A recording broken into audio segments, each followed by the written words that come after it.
Hello, I'm back with another video. So today's video is going to be a little bit different. It's a little bit more personal, but I wanted to make it just because when I was first experiencing this lower back pain, it would really have helped me to find a video like this of just someone detailing their experiences, the different therapies they tried, what did and didn't work, what health professionals recommended, and ultimately, how was this living in Germany and what was covered and what was not covered under the healthcare system.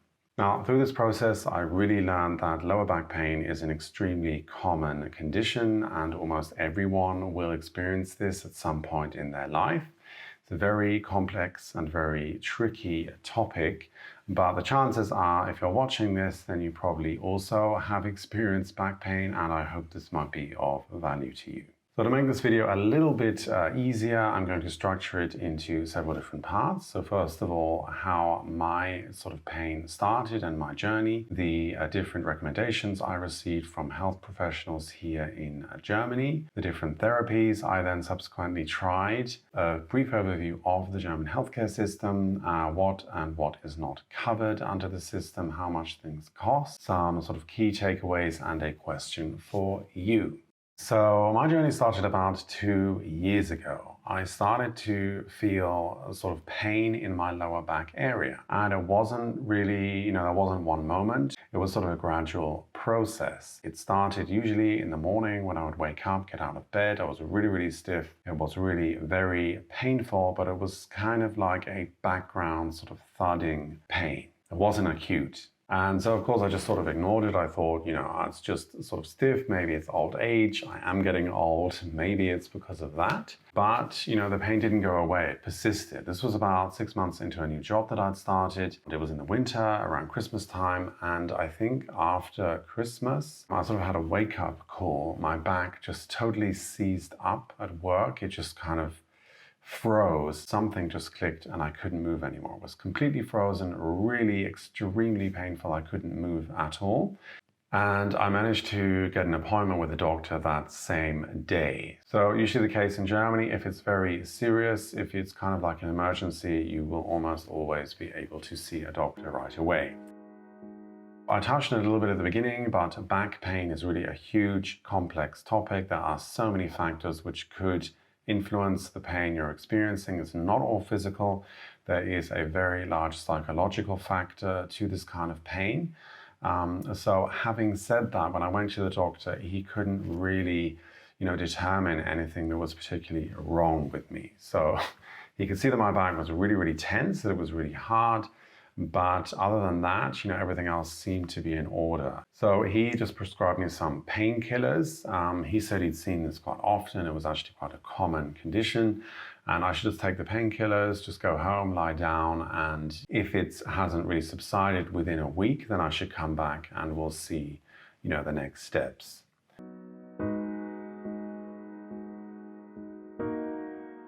I think it would be most useful to summarize the next year of my long journey into recommendations from health professionals and into the therapies which I tried. So after visiting the first doctor, I was referred to a specialist where I got a scan of my back done, and it was determined that I had a herniated disc.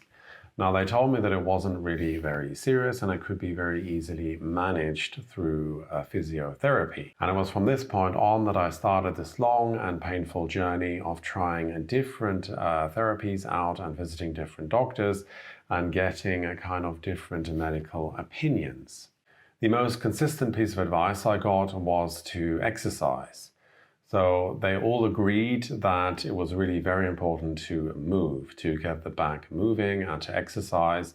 There were kind of different opinions about what kind of exercise was best and which program to follow, but it was definitely very important to exercise. The second recommendation was to really look at my diet. And even though I may have been eating the same things for over 10 years, with very positive results, it can always be that your body changes or your reaction to certain food changes. and you might have to make adjustments. So on the recommendation of one doctor, I gave up dairy, so milk and cheese, for about 3 to 4 months because the idea was that maybe this is contributing to my back pain. I actually didn't really notice any difference from doing this, but it was a valid piece of advice to really check your diet, as this can have impacts on things like back pain. Another piece of advice, one which I kind of didn't really take note of at the beginning, was to manage stress levels, as there is really a very important psychological factor to back pain, and it's often, if not caused, definitely really highly influenced by things like stress, anxiety, and depression.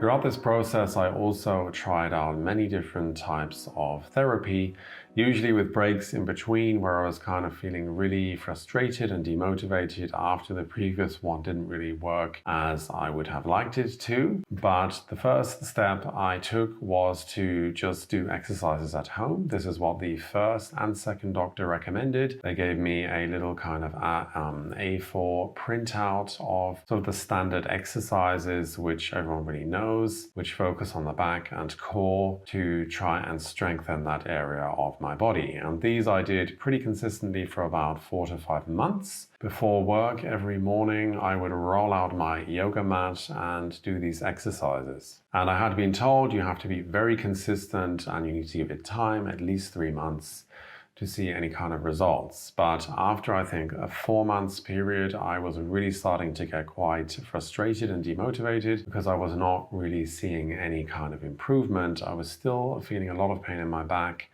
and it didn't really seem to be helping. So this is when I really started to look for alternative therapies. The first one I tried was Kisa. Now, Kisa is a gym. It's a gym chain in Germany, and they focus specifically on lower back pain. So they have a lot of very specific machines which kind of isolate certain body parts. So it's great if you have an injury or you have mobility problems, or if you have lower back pain. Now, again, initially this was really very good. It really helped at the beginning, but I very quickly reached a kind of plateau. And from that point on, it just kind of seemed to go downhill, and it really kind of stopped helping. I got to a point where I was really noticing 0 improvements from this therapy. This led me to try something else, which was a therapy run by a company called Liebscher Bracht. And they again also were specifically focusing on lower back pain. And it was again a kind of exercise program. So exercises specifically focused on treating back pain from a number of different angles. They also offered a therapy where the practitioner basically applied pressure to certain key areas in the body to alleviate stress and tension, which may be causing the back pain. So again, with this therapy, I initially had a really good reaction to it. After the first session, there was almost no more pain left in my body. It was all gone. But it started to come back pretty quickly. And by the third session of this program, I was really not noticing any kind of benefits or any sort of improvements from this therapy. I should also say that this is an experimental therapy and it was not covered by my health insurance. And it was extremely expensive. I almost felt like I'd been ripped off or cheated, to be quite honest, and I would not actually do this again. So after this experience, I did kind of lose a little bit of motivation, and I think there was a 3 to 4 month gap where I kind of just was not doing anything. But eventually I picked myself back up, dusted myself off, and decided to start a yoga course. So this was a beginner's course, a very basic exercise. The exercises I actually kind of knew already from the home programs I'd been doing. But the different thing about this course was that it was really focused on the mind. There was a strong focus on stress reduction, on relaxation, on calming the mind. And this was really a game changer for me. And this really led me to the realization that a lot of this back pain was as had been previously suggested, caused by psychological factors. So yes, I had a herniated disc, which was probably the initial cause of the pain, but my stress levels were really very high at the time. I was pretty crazy at work with the pandemic and all these restrictions, and this was a huge contributing factor on what's making my back pain a lot worse. So having tried all these therapies and having come to the realization that stress seemed to be the main problem, I kind of had to delve into my life and see where the stress was coming from. And it did appear that it was coming pretty much all from work or from my job. And so there followed then a very long, very painful, very difficult period in my life where I kind of was thinking, how can I reduce this stress while remaining in my job? And I did try quite a few different things. I spoke with HR at the company where I was working, but I just couldn't really find any sustainable solution. So after a long period of contemplation, I decided the only way to really solve this issue was to leave the job, which is what I did.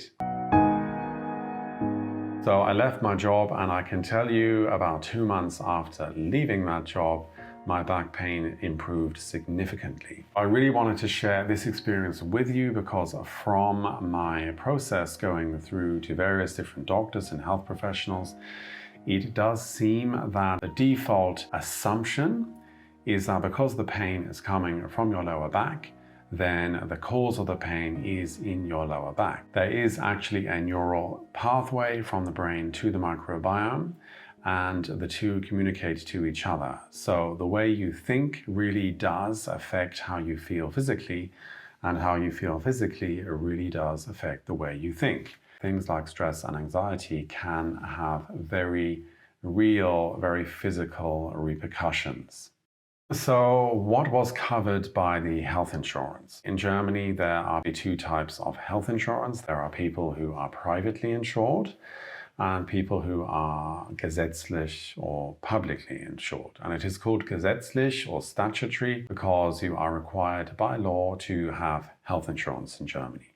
Now, most people are publicly insured, like myself, which is why I'm mainly going to focus on that in this video. Public insurance is partly covered by your employer. So the amount is 14.6%, which is taken from your salary. Your employer covers 7.3%, and you have to pay 7.3% as well. This is automatically deducted from your pre-tax salary, so you never see this money. It never even reaches your bank account. It's basically just like a type of tax. And there is also around a 3% healthcare charge for compulsory nursing costs. Now, when you are publicly insured, the health system kind of runs on a referral basis. So if you have a problem, you need to first of all go to your GP, your general practitioner, or your Hausarzt, and they will then determine exactly what the problem is and refer you on to a specialist. This is how it worked for me. When I wanted to get my scan, I first of all had to go to the GP, and he then wrote a referral so I could go to that facility, get the scan done, and it was all covered by the health insurance. If I had just gone straight to get my back scanned, I would have had to have paid for it myself because I didn't have this referral from the doctor.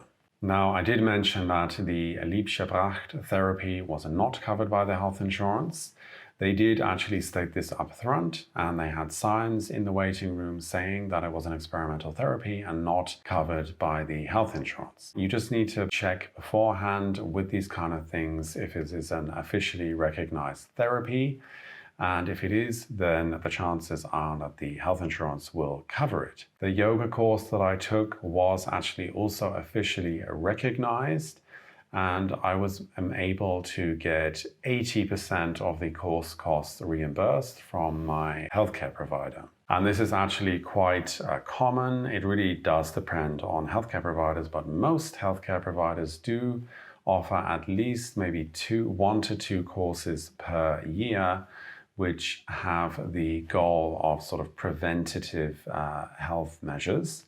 They will cover most of the costs for this. So I just wanted to mention that this, of course, was my personal experience and journey, and everybody's experience will be different. But I do think the advice and the recommendations I received were good and valid. I did also forget that I actually tried physiotherapy as well, but also with mixed results, like the other therapies that I've already covered. And of course, the reason for that was that I had misdiagnosed where the pain was coming from. So that's why these therapies did not help. If your back pain was caused in a different way, then some of these therapies would probably help. I would recommend Kisa. It is kind of backed by science, and I am actually still doing that. Liebschaft, I would not really necessarily recommend as long as it's still not covered by the health insurance. I don't think it is worth the price it costs. Through yoga, I managed to get to the point where I now really do appreciate how important stress is and how dangerous it really can be. This is kind of like another reason why I made this video. I know there are a lot of people out there who are stressed at the moment, and I just wanted to say you don't need to spend a lot of money. You don't need to take a lot of drugs to solve this issue.